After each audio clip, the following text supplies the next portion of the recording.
Hello everyone. In this lecture, we will discuss what is discourse and what are the different perspectives of discourse and discourse analysis.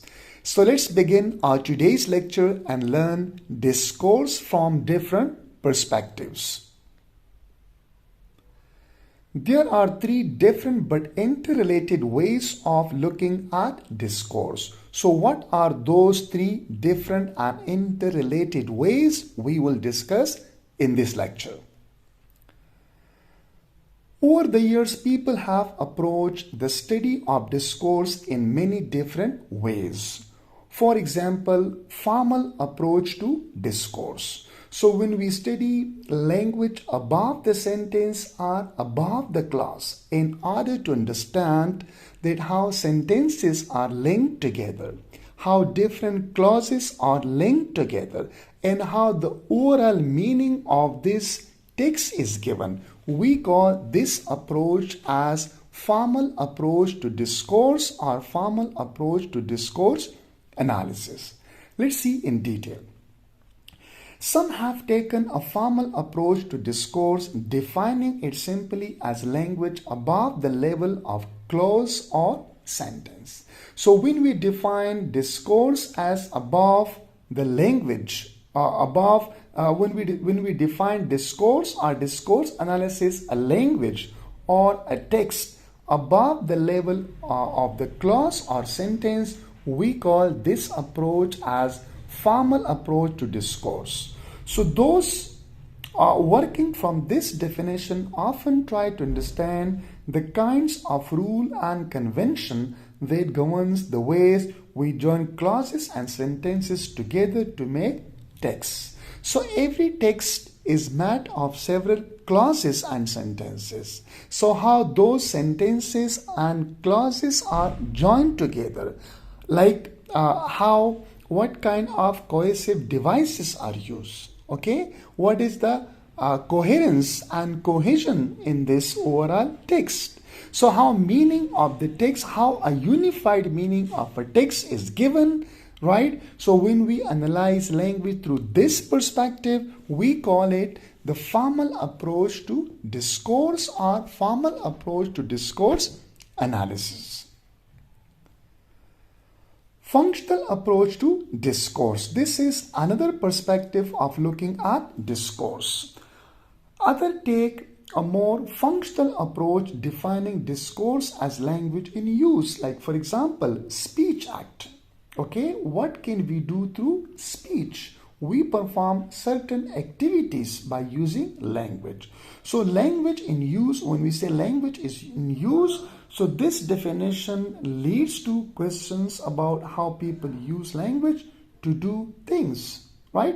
Speech act, like make questions, issue warning and apologies in different kind of situation, and how we interpret what other people are trying to do when they speak or write. So most often when people speak or when they write, so maybe they are making requests, maybe they are giving warnings, maybe they are apologizing, maybe they are making some orders. So how they use language. So when we come to language in use, so this approach is known as functional approach to discourse or functional approach to discourse analysis. The third one is known as social approach to discourse. So let's learn what is social approach to discourse. Finally, there are those who take what we might call a social approach, defining discourse as a kind of social practice, right? So they do not separate language from society. They say that there is a deep relationship between language and society. So what it means by this is that the way we use language is tied up with the way we construct different social identities. So when identities are constructed by using language, right? Like gender identities, right? Social identities, cultural identities. So when we use language in this way, we call it the social approach to discourse. And participate in different kinds of group and institution. So it is tied up with issues of what we believe to be right and wrong. So when you want to identify social wrong, what is good and what is bad, right? Because social identities and social relationship are built through using language. So who has power over other? Because we are constructing power, we are building power, and sometimes we are making people powerful, and sometimes we are trying to make them less powerful. What we have to do and say to fit to our societies in different ways. So this approach then is called social approach to discourse, because it see relationship between language and society, and different social structures are built through using language. Although these three different approaches to discourse are often treated as separate, we treated them separate, but the best way is to take them together and analyze a text, and are certainly associated with different historical tradition and different individual discourse analysts. The position we will be taking in this book or in this lecture is that the good discourse analysis requires that we take into account all these perspectives. So to analyze a discourse, it may be a written one or it may be an oral one. We should take these three perspectives and analyze discourse. So this would be the best one. Instead of three separate definitions of discourse, they are better seen as three interrelated aspects of discourse. As I told you in the beginning, that there are three different approaches, but these three different approaches are interrelated. The way people use language cannot really be separated from the way it is put together, and the way people use language to show who they are and what they believe cannot be separated from the things people are using language to do particular situations. Now we will discuss these three approaches in detail. The first one is language above the clause. The use of the term discourse to mean language above the level of the sentence or the clause probably originated with the linguist Zelig Harris, who back in 1950s wanted to take the study of linguistics to a new level. So that linguist was Zelig Harris. With him, a new approach to the study of language began, and that was discourse analysis. So before this, linguists had come a long way in understanding how sounds are put together to form words, because they were discussing and they were interested in phonology, in morphology, in syntax, in semantics. So this was the approach which was introduced or which was brought by linguist Zelig Harris. Right, so before him, this was a purely linguistic analysis and how words are put together to form sentences. For the first time, he noticed that how different sentences are put together to give meaning to a paragraph, to give meaning to a language. So when you want to discuss language above the level of the clause or a sentence, this approach is known as formal approach to discourse analysis.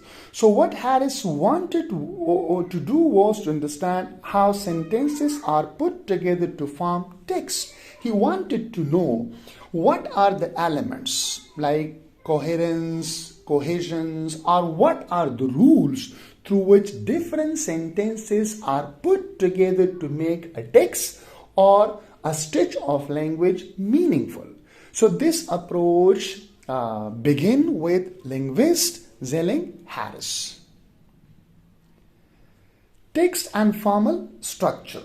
The idea that text could be analyzed in terms of their formal structure was actually very popular in the early and mid 20th century, even before Harris invented the term discourse analysis.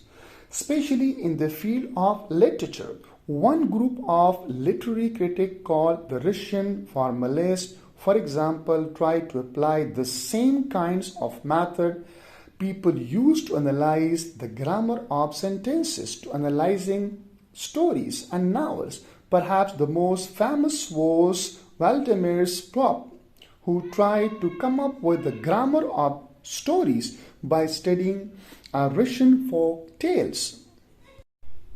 So it means that to analyze text and formal structure, this method existed before the linguist Zelling-Harris introduced the term discourse analysis, and it was used in literature, in novels, and in stories.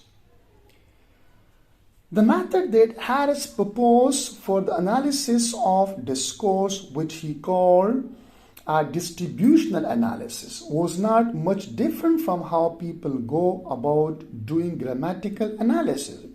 The idea was to identify particular linguistic features, right? As I told you, like cohesive devices, right? What are the different links?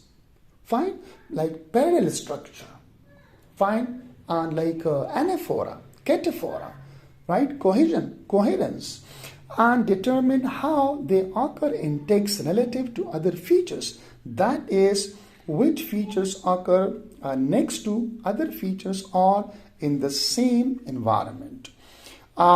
Within, however, as you will see from the excerpt from Harris' seminal papers reprinted in section D1, that these ambitions went beyond simply understanding how linguistic features are distributed throughout the text. He was also interested in understanding how these features correlate with non-linguistic behavior beyond text. That is how the form that text take it related to the social situations in which they occur.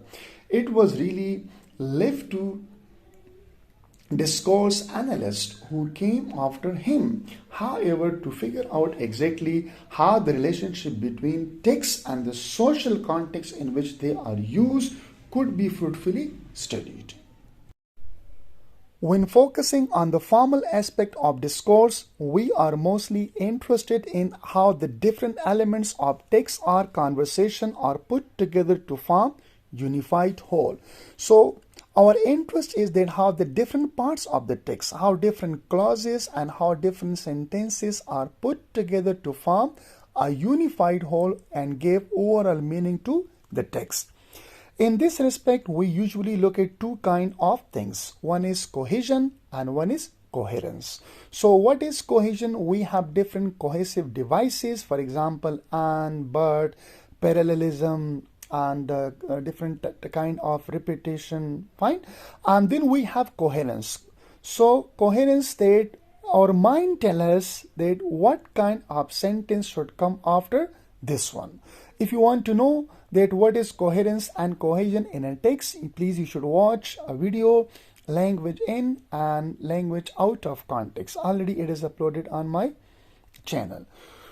So we look for linguistic feature, words and grammar which help to link different parts of the text or conversation together, and we look at the overall pattern of the text or conversation. As we said in section A2, we can refer to these two things as cohesion, like how pieces of text are stuck together. That is cohesion, right? As I told you that we use different type of conjunction, we use like different kind of cohesive devices such as parallelism, verb form, repetition, etc. And second, coherence, the overall pattern or sequence of element in a text or conversation that conforms to be our expectation about how different kinds of text or interactions ought to be structured. So our mind tells us, okay, that what kind of sentence should come after this one. So coherence, that is abstract, and cohesion, that is concrete. We will deal with these two concepts in more detail in section B2. Now this is the second approach, language in use. So the second aspect of discourse, that discourse analysts focus on how people actually use language to get things done in a specific context. In fact, as was pointed out in section A1, it is often very difficult to understand what a piece of language means without referring to the social context in which it is being used and what the person who is using it to try to do. Language in use. This is the second aspect of discourse. The second aspect of discourse that discourse analysts focus on is how people actually use language to get things done in specific contexts. In fact, as was pointed out in section A1, it is often very difficult to understand what a piece of language means without referring to the social context in which it is being used and what the person who is using it to try to do. So it is difficult to understand what a piece of language is until and unless you don't know the context, in which context the language is used, and second, that who is the person who's used the language. So both things are important to understand a piece of language.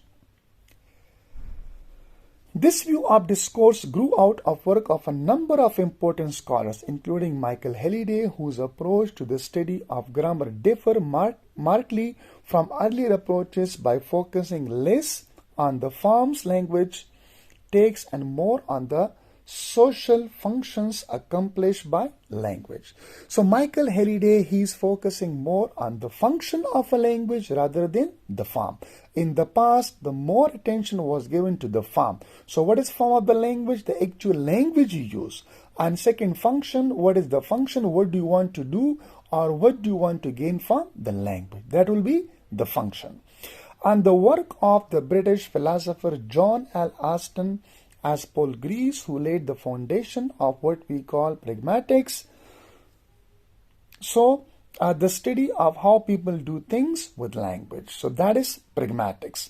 Another important figure who promoted this view of discourse is the applied linguist H.G. Wedderson, who approached the whole problem of language use. So he says that how language is used, nothing else is important more than the use of language from the perspective of language learning. So when he talks about the language learning, so focus is given that how language is used, the function of language.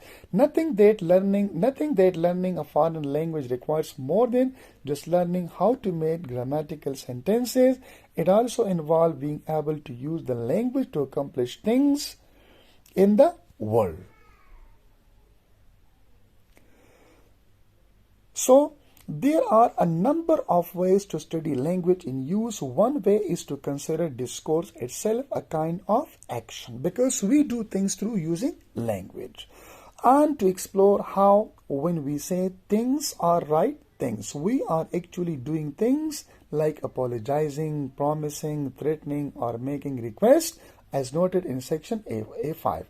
Another way to consider language in use is to explore the role of discourse in certain kind of activities and to examine how different kind of discourse makes certain kind of action or activities either easier or more difficult to perform. An idea we elaborated on section A8. Finally, we might consider how people use discourse strategically to try to communicate their interpretation of a situation or manage their relationship with the people with whom they are communicating, as we discussed in section A6 already. Now, this is the third aspect of discourse, that is language and social practice. The third aspect of discourse has to do with the role of language in social practice. Language is seen not just as a system for making meaning, but as part of larger systems through which people construct social identities and social realities. Different people use language in different ways. As English teacher talks differently than a hip hop artist. And these different ways of talking help to show who are and also reflect our different ideas about the world. So different belief and different values. So this aspect of discourse leads us to explore how people use language to advance certain version of reality and certain relationships of power, and also how our beliefs, values, and social institutions are constructed through and supported by discourse. A central principle of this view of discourse is that discourse is always ideological, meaning that discourse always has an agenda that is always ends up with serving the interest of certain people over those of other. So this aspect of discourse, it tells us that how social realities are constructed, how different ideologies are built, and how ideologies are promoted. And these ideologies are built and they are promoted to advantage the prestigious section of society. We will discuss this all in detail when we're discussing critical discourse analysis. As was stated above, it is difficult to look at discourse in any meaningful way from only one of these perspectives. Simply looking at how texts are put together, for example, while it may be interesting, has limited practical values.